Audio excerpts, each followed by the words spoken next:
Bonjour Daniel. Bonjour Eliana. Alors, de quoi parle-t-on? Quelle est la journée anniversaire que vous avez voulu mentionner ce matin? Eh bien, à la date d'aujourd'hui, la date juive d'aujourd'hui, c'est-à-dire le 16 Cheshvan, mais cette fois-ci nous partons en 1949, donc il y a quand même 69 ans, a débuté l'Aliyah des Juifs du Yémen. Alors l'Aliyah des Juifs du Yémen, j'ai découvert ça ce matin quand je préparais ma chronique. Est-ce que vous saviez, Daniel, qu'il y avait toute une opération qui s'appelait Mifta Chisoul Agalout? Est-ce que vous saviez ça? Donc, l'opération sur les ailes de l'aigle. Voilà, alors c'est sur les ailes de l'aigle, on va en parler dans un instant.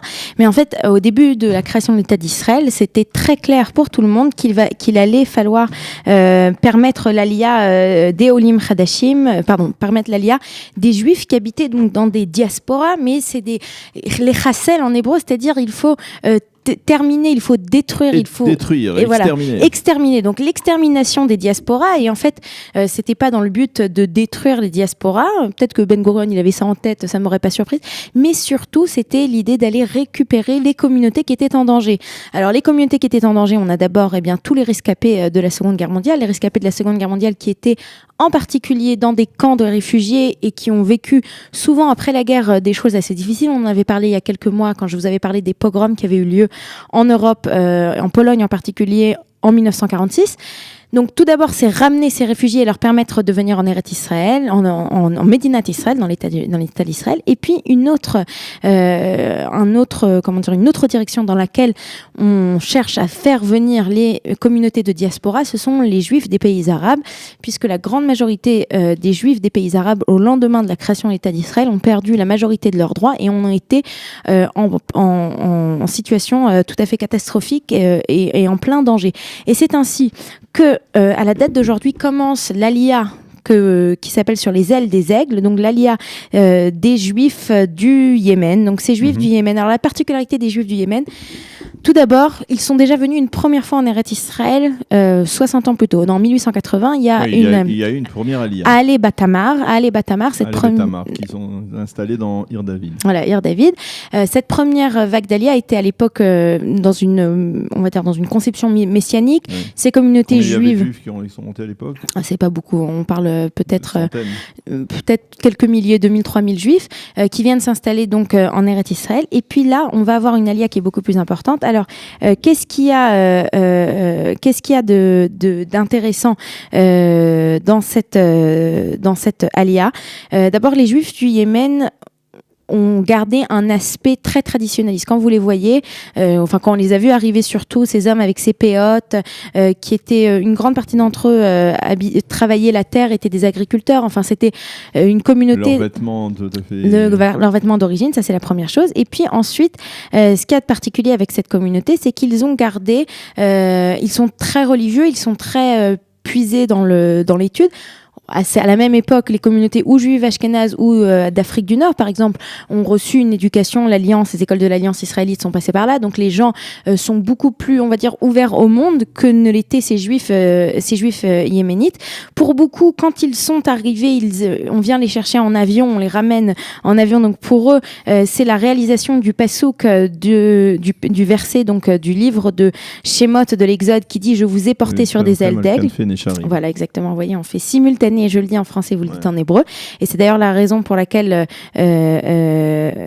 il y a eu des timbres qui ont été imprimés à cette époque et on les voit arriver aussi sur un tapis volant puisqu'ils avaient l'impression d'arriver véritablement sur un tapis volant. Donc cette Aliyah va s'organiser entre 1949 et 1950. On va faire venir la majorité des Olim de l'époque. On parle à peu près, c'est 30 000 Juifs et Yéménites qui vont arriver en Israël. Ils vont venir en Israël avec 56 vols différents. Et ils vont s'installer un petit peu partout en Israël, en particulier à Tel Aviv, dans ce qu'on appelle Kerem Atemanim, donc et à Rosh Haïn, voilà, où on a des populations. Et je crois que ce serait intéressant de dire qu'il y a un des films israéliens qui est le film de Salah Shabati qui raconte très très bien cette vie de ces Yéménites qui vont s'installer dans ces Mahabarot, dans ces camps de réfugiés. Il y a quelques jours, je vous ai parlé de Robert Capa, c'était avec Olivier Granilix, c'était sans vous, et Robert Capa a été une de ces personnes qui justement était entre 1949 et 1950 en Israël, qui a pris des photos, les clichés les plus célèbres de ces Olim venant de si loin du Yémen ont été pris par Robert Capa. Et je voudrais juste terminer par dire que l'histoire de l'Aliyah des Juifs yéménites a encore fait les titres ces derniers mois et ces dernières années, avec tout le scandale autour de la disparition des enfants yéménites. Voilà, vous avez tout dit. Et pas plus tard que cette semaine, on l'a mentionné en début de semaine dans la revue de la presse, il s'est avéré qu'au moment de leur aliyah, par les services de l'agence juive, on a dit aux Juifs yéménites de laisser leurs bagages, leurs valises, exactement, et même les biens de la communauté, de les laisser en arrière. Et donc, lorsqu'ils sont montés avec le minimum. Et en fait, on leur a dit qu'ils allaient récupérer ces biens et ces valises à leur arrivée. Et en fait, apparemment, il s'est avéré que la plupart, en tout cas des biens communautaires, n'ont jamais été restitués à la communauté yéménite. Et il y a aujourd'hui, il y a eu cette semaine une discussion là-dessus dans une des commissions de la Knesset pour essayer de voir où a disparu, on va dire, le patrimoine historique des Juifs du Yémen.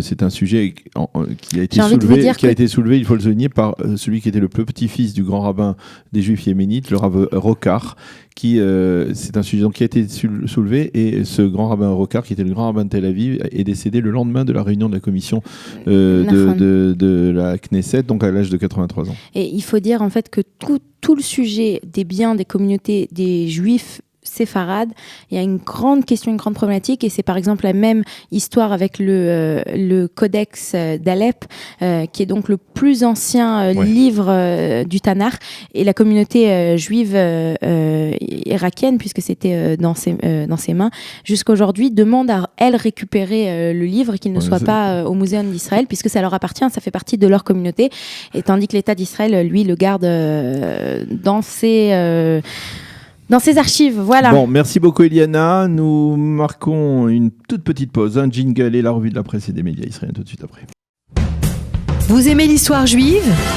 Retrouvez Eliana Gurfinkel dans Un jour notre histoire sur Studio Kalita, c'est tous les matins, pour découvrir ensemble les événements et les personnages qui ont fait notre histoire.